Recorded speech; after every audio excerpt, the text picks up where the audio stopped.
Is Taylor Swift destroying the NFL? Well, apparently some of you think so. So we have to ask, what the elf is that about? You're listening to the What the Elf Was That podcast, an iconoclastic look at the latest Cleveland Browns news. The What the Elf Was That podcast is part of the Fanatical Elves podcast network, a part of the Fans First Sports Network. Here's your host, Joel Cade. Welcome back to another edition of What the Elf Was That? It's like the football gods have been teasing me, right? It's like there's been nothing going on with the Borg. There's not been very much going on with the Ravens.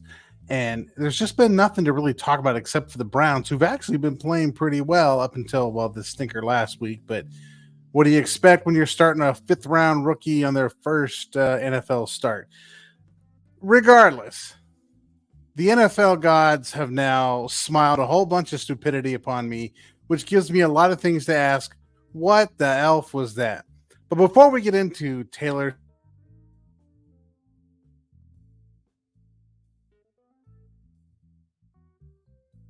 and how they're being sued again and how they're, while we're on all this, and I got my internet acting up. There we go. Fixing my internet. All right. So it's like the football gods have dropped something right into my lap for something to talk about this week. But before we do that, let's talk about what happened on Sunday. I'm sure you haven't heard enough of it yet. Everybody's talking about this, that, these, those, and the others. But let me give you just what I saw on the field to go down. First of all, let's address the elephant in the room. It was to Kevin Stefanski, head coach Kevin Stefanski, Deshaun Watson's decision to not play on Sunday. Now, this has gotten some people pretty upset. Deshaun Watson says, hey, look, I can't go. I'm just not going to play. Now, let me ask you a question. Would you rather be 2-2 and an injured quarterback knowing that you got to play DTR for the rest of the season? Or would you rather be 2-2 and have your quarterback healthy coming off the bye week?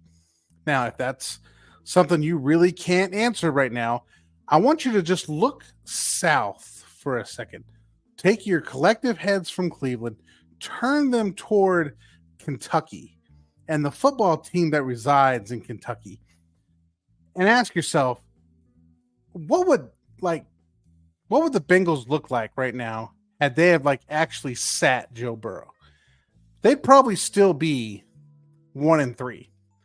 But heading into next week, they may have a healthy quarterback.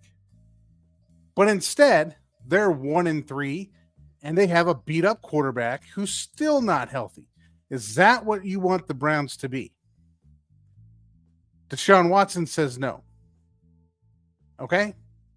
Let's just take this for what it is. All right? Let's just get our guys healthy. Let's play football. Let's get it done. All right? Let's let them get healthy. Let's hope this isn't an indicator of something bigger going on. I haven't seen any articles yet of people trying to stir the pot between Stefanski and Watson. Maybe I've missed them. Doesn't sound like there's any internal turmoil between the two. Just sounds like he just needs to get healthy. So let's let Deshaun Watson get healthy, and let's go back at it after the break. Second, you're asking yourself, what's going on with the defense? Well, what the elf was that out there? Okay, look, I've been watching this defense, and I've been talking all off season and all season about how they are running a very key-heavy defense. Now, you can do a couple things with defense. You could read keys, go to where the keys are telling you the ball's going and make the play, which is what the Browns have been doing. Last year, they had a very gap-oriented scheme. You have this gap, you have this gap, you have this gap, and you just go and be responsible for the gaps. So they've changed to a key-heavy defense. Now, if you're interested in the gap scheme defense, look at the New York Jets. They run it very, very well. It's just they don't have a quarterback worth crap because they got a quarterback off the geriatric ward, and he got hurt in the fourth play of the season. But their defense is excellent, by the way. The Browns' defense is excellent. Don't let anybody tell you the Browns' defense fell apart or anything like that. What the Ravens were doing was, one, after 3 games, they have completely abandoned the air raid system of Todd Monken, and I fully expect them to fire him at the end of the season. I think that dude is dead man walking. They've completely abandoned his system already and went back to basically the Greg Roman stuff they were doing. That's what they were doing Sunday, was the Greg Roman read option kind of style that was going on long before Todd Monken showed up. And I don't think Monken's going to last very long in Baltimore. So what they were doing is they were doing what I call key busters. They know that the Browns have been reading keys and running the football. So they've been running plays that were designed to provide false keys, meaning let's say they run an outside zone to the left, but then they hand the ball off to the running back going to the right. Well, if a defense is very disciplined and their eyes are in the right place and they're reading their keys and they're trusting their keys, that defense is going to flow to where the keys are telling the ball is going. That's what the Browns did. So this was very much of a Ravens attempting to use the Browns' discipline against them. Now, this only was successful for about a drive or two. It wasn't like this was a long-term situation. For most of the game, the Browns shut down the Ravens' offense. It only comes to the fact when you have people being a little bit undisciplined on the backside, give up some big runs. You had some situations where you're on the field for a long time. You start to get tired. That's not good. When you're starting a rookie quarterback in their first NFL start, the offense is going to look bad, and it looked atrocious. And your defense can only be on the field for so long before it starts to look atrocious.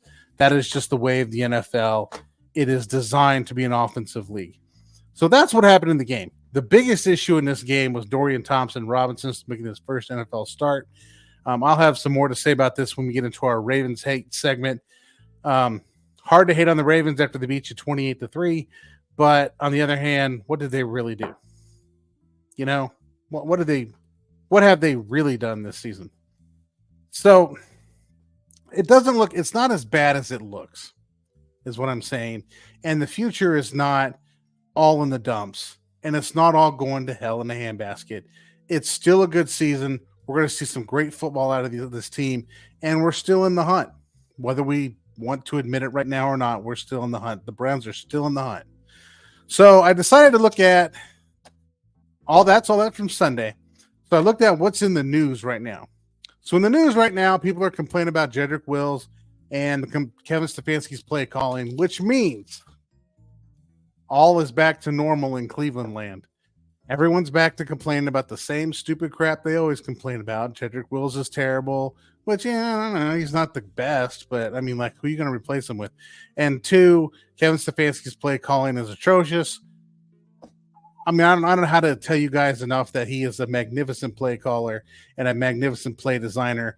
If there's one thing I would say to never, ever do again is to never give Elijah Moore the ball on an end around. I've seen Pee Wee football running backs play running back position better than Elijah Moore. Just put him out at wide receiver, and let's just move on with life. Don't ever give him the ball again on a jet sweep. That is terrible. He lost like 20 yards trying to get the edge when there's a gigantic hole to run through that he decided to try to run around. Stop giving him the ball on those jet sweeps, and we'll be okay. Just let him catch the ball and run. So that's what's going on with the Browns, at least after the game. Let's get Deshaun Watson healthy. Normal, typical stuff people are complaining about. Should just tell you we're all back to normal in Browns land. All right, let's go take our station break, baby. Visit our sponsors. Check them out. After the break, we're going to come back with our Ravens hate. We're going to talk about the board. We're going to talk about Taylor Swift and how Taylor Swift has single-handedly destroyed the NFL. And we're going to go from there. So hang on.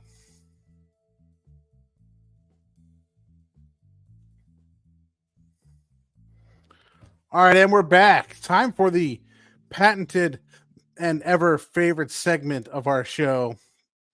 That is the Ravens hate segment. I'm actually a Ravens fan. Go to hell. That's right. Go to hell. The Ravens. If you've checked any of the Ravens news recently, you'd think this team was the second coming of Jesus Christ himself and the greatest thing to ever happen to NFL football. Let's be honest for a second, people. Who have the Ravens beat? One, they beat the Houston Texans with C.J. Stroud's first NFL start. No rookie quarterback is winning their first NFL start. I'm sorry, it's not going to happen. So that's just like a gimme, right? Then they play, I believe, the Bengals with Joe Burrow limping out there like Father Time on a broken leg, and they beat them. And the Bengals, by the way, played the stupidest defensive situation I've ever seen in my life. I don't know what they were doing out there. And then the week 3, they play against Anthony Richardson, another rookie quarterback on his third NFL start who gets hurt. And then his backup comes in, Gardner Minshew, who you may remember from his Jacksonville and Philadelphia days. And those two proceed to beat the Ravens. Gardner Minshew, backup quarterback, takes the Colts and beats the Ravens in Baltimore. And then the Ravens come to Cleveland, excuse me, and they play Dorian Thompson-Robinson on his first NFL start. So what have the Ravens really accomplished? They've taught us that they can beat rookie quarterbacks. You know, the Browns played Justin Fields on his first NFL start and sacked him like 100 times in that game. Actually, I think it was 8, but, you know, they sacked him 100 times in that game. NFL rookie quarterbacks do not win their first start. Just don't. And the first and only healthy veteran quarterback they have faced beat them. So let's just get that clear. So don't sit there and start highlighting these guys as the next coming of the 72 Dolphins, because they're not going undefeated. Obviously, they've already lost, but you know, they're not all that. So let's just get our guys right. We'll take this division. This division does not look good. As long as Burrow's injured, the Bengals are in trouble. Kenny Pickett, I mean, he's got a bruised knee at this point, may not even play against the Ravens. See, there's the Ravens again. Going to get Mitch Trubisky. I mean, who can't beat that guy? Going to get Mitch Trubisky, another backup quarterback. And the Steelers should have lost to us, but good Lord, who knows what Deshaun Watson was doing then. But I think in that last game he played, he got himself right. I think we're in good position as the Browns, as the team, to really make some noise in the next part of the season. Just get him right and then go on. All right, so now is the time you've all been waiting for.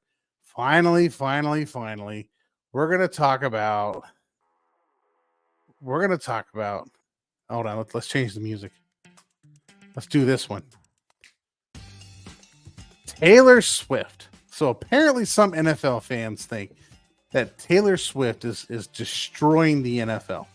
Now, my wife has strongly urged me not to say what I'm about to say. I heard this stuff going down about Taylor Swift, and I literally had to ask my wife, who is Taylor Swift? Okay? That's how out of it I am, right? And then today, just before I recorded this podcast, she actually played me some Taylor Swift songs, which I have never heard before. So good for Taylor Swift. I'm sure she's an economic boom to Cincinnati, brought in millions of dollars, blah, blah, blah, blah, blah. Great for her. I mean, but if you'd read some of these headlines, you would think she is destroying the NFL. Fans are out there losing their damn minds. Like Taylor Swift is out here, like taking the attention away from a football game. Who cares? Who cares? I don't care if they keep showing Taylor Swift. I really don't care. Can't be as bad as Brent Musburger going on and on and on about AJ McCarron's girlfriend in the national championship game. It can't be that bad. Okay. That's when they just panned on his girlfriend the whole time. And you're like, can we just watch football, please? I don't even watch the Chiefs. I've seen their games, but from what I could tell, it's not like they panned on her the whole game and you couldn't watch the game. So what? Say hi to Taylor. Yeah, Taylor Swift, blah, blah, blah. Now, for those of you who are throwing a fit thinking the world is coming to an end, just want to point out that the NFL is a business, and a business that is in the entertainment business, not the football business, not the sports business, but the entertainment business. I have tried to point this out ad nauseum. They are not interested, or they're interested, but their goal is to provide entertainment. Like just like the WWE, they're not out there in the wrestling business. They're in the entertainment business. Just in the same way the NFL is not in the football business, they're in the entertainment business. So when you have someone with the star power of Taylor Swift showing up, that is entertainment. This is what the NFL wants. this is what they want because they can get people who normally don't watch football to watch football because Taylor Swift is there watching apparently her boyfriend, Travis Kelce, who I have seen in so many commercials. Like, how does this guy practice? I mean, I know we record him in the offseason, but come on. He's like, every time you watch a football game, every other commercial is Travis Kelce. People throw fits when Baker Mayfield does the progressive commercials. Oh my God, what has this guy done in the league? Why can he do progressive commercials? But Travis Kelce's out there selling, I think he's selling insurance. He's selling identity theft protection. I mean, like, he's selling all kinds of stuff. Like, every other commercial out there has got him in it. Pretty soon he's going to be doing those USAA commercials with Gronk. He's going to kick him off the USAA commercials. I mean, he is in every commercial known to mankind. Okay? So clearly he's a big name, and Taylor Swift's a big name. And why would the NFL not want that going on in the stadium? So for all you who are complaining about, they're ruining the NFL. No, they're not. No, they're not. They're doing exactly what the NFL wants, which is drawing attention, bringing a bigger fan base, bringing people who normally wouldn't watch football into watching football, and hoping they can get more money out of the situation. That's what the Borg are all about, is money. And now Travis Kelce and Taylor Swift are bringing more money to the NFL by bringing in a bigger fan base. So just chill out, people. Just relax, man. I mean, I've seen pictures of Taylor Swift. She's not bad to look at. I mean, my gosh, I don't know. She's probably as good looking as AJ McCarron's girlfriend. We had to watch her for a whole game one time. So come on, just relax. Just enjoy it. All right? Again, I don't know anything about the girl. Whatever. I don't really care. But we are bringing back a segment that I have not had much to talk about for a while. The Borg are at it again. The Borg are back. We are the Borg. Your culture will adapt to service us. Resistance is futile. Yeah. You know, like I was saying, the NFL gods have been mean to us and not giving us any Borg news. But the Borg are back, baby. I want to bust out and song the Borg are back, and there's going to be trouble. We got two issues going on with the Borg. Let's start with the easy one. So last April, maybe May, the NFL decided to suspend a whole bunch of people and then send some moron talking head out onto Good Morning Football to tell us that this extremely complex, dilapidated, and moronic policy they have where NFL players are allowed to bet on any kind of sport they want except football, but NFL employees can't bet on anything, period. Came out to tell us that that policy was crystal clear. It was not confusing. Everything was appropriate, blah, blah, blah. Mind you, the policy was uniformly imposed on the players. The players had no say in the situation. Well, last week, the NFL updated its gambling policy. So first I have to ask the question, why are we updating the gambling policy? Wasn't the policy that you unilaterally imposed that was confusing as all get out, that you tried to explain to us, wasn't confusing? Wasn't that enough? Now you have to clarify the already clear policy? Well, here's what's happening, folks. The NFL decided after they suspended a bunch of players and the union decided this is bullcrap and we're going to have a talk about this.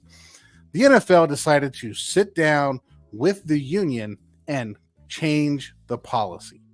So here we have a joint working between the players and the Borg to create a policy that makes some sense. So what's changed in the policy? So betting on the NFL, indefinite suspension, minimum of 1 year or minimum of 2 years if the player bets on an NFL game involving his team. Beforehand, it was just indefinite suspension, period, never to play football again.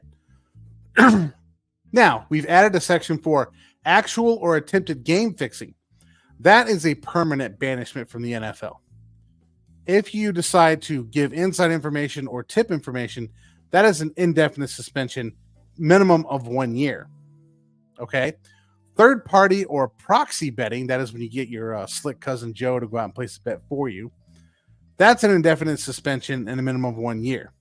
Now, as for the betting on other things in the NFL, other things besides the NFL. We're talking about Major League Baseball playoffs, NBA is going to be starting, hockey is going to be starting, right? In the NFL workplace or while working, now this is if you go to work and you decide to place bets while at work, the first violation is a 2-game suspension without pay, as opposed to a 6-game suspension. The second violation is a 6-game suspension without pay, and the third violation is suspension without pay for at least 1 year. Now, given the changes that went on, one has to ask what's happening to the players that we've previously suspended indefinitely. Well, Lions wide receiver Jameson Williams and Tennessee offensive tackle Nicholas Petit Frere, the small father, right, will be reinstated effective Monday and available for Week 5 games. Those are the guys who bet on NFL games, but not ones including their own team. The other guys that are out there, I think are still suspended indefinitely because they bet on an NFL game, including their team. So they're still gone. But 2 of the players have come back under the revised policy. So what does this mean for everybody? It means, again, the NFL owners are a bunch of freaking morons. They go out there and they unilaterally impose a situation designed to say, if you're an employee of the NFL, you can't bet on anything, period. But if you play and you have money, and we know you have money because we pay you a lot of money to play football, we're more than happy to let you bet on anything you want except the NFL. And then they come out with this draconian, do anything with the NFL, we suspend you indefinitely, period, which they finally figured out doesn't make sense, because why would you suspend players indefinitely and not pay them? Because then they no longer have money to give back to you on gambling.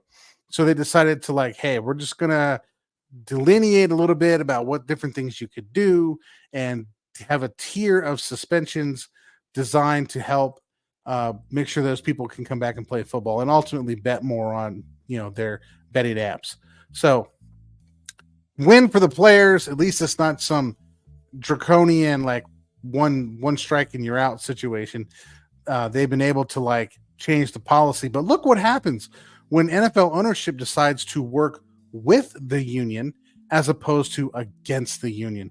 Maybe, just maybe, the Borg should think about working with the players to come up with something that makes sense for everyone involved before they start suspending people and sticking their foot in their mouth. And just in case you think that these owners have any moral compass at all, I promise you they don't. The only thing they're concerned about is money and how do they get their hands on your money. And this is just another way they feel like they can get their hands on players' money. The Borg, man. All right. Issue number 2, and this one's my personal favorite. Okay. The Washington Commanders group, including Josh Harris, Magic Johnson, and apparently some guy named Matthew Locks, are now being sued. And I think it might be the fastest lawsuit ever filed, right? They've had this team for 3 months, and now they're being sued by a group called the Native American Guardians Association, or NAGA, not to be confused with MAGA, right? Make America Great Again. Not that group. This one's called NAGA, Native American Guardians Association, which might be, make Native Americans great again situation. I don't know. But they are suing the Washington Commanders for defamation over claims that an employee that the organization is not a legitimate entity. So here's what happened. Some guy in the Commanders organization, it's a sales representative named Matthew Locks, said that the National Congress of Native Americans, the NCAI, whom they say collectively worked to disparage the NAGA, the Native American Guardians Association. Basically what he said was that this group NAGA was a fake organization and there's not any real Native Americans in the situation. So the NAGA group got pretty upset and said, we're suing you. They're also suing, saying that the Commanders need to change their name back to the Washington Redskins. That this group were big Washington Redskins fans, and now they want the name changed back, and they're defaming their character by not calling them the Redskins.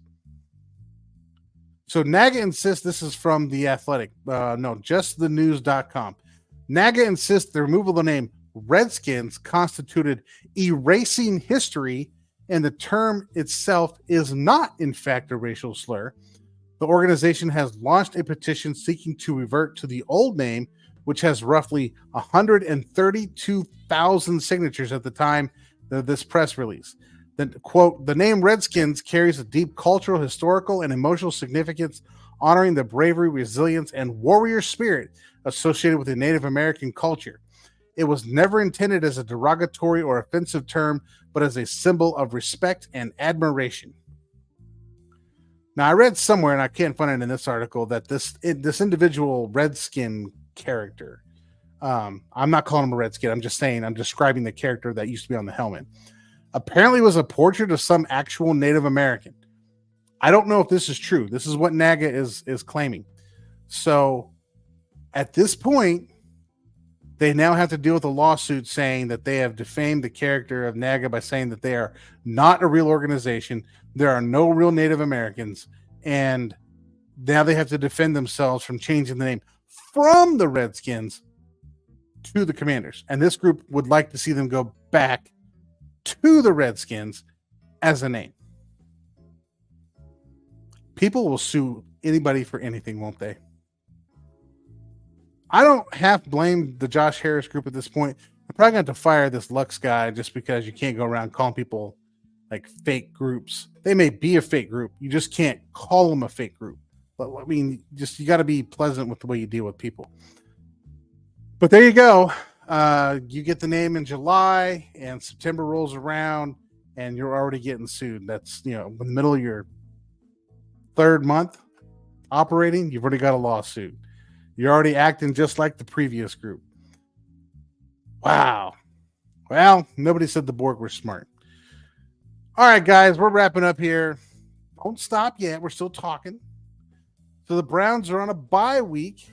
This is the get healthy week for everybody. Myles Garrett, everybody going to get healthy. Going to figure out what we're going to do with the offense. Going to do some self-scouting.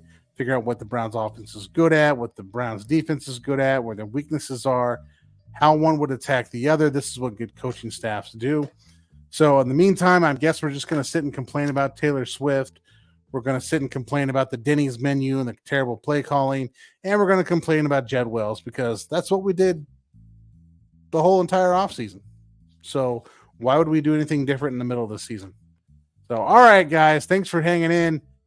What the elf is going on out there, man? That's all I want to know. What the elf are we doing?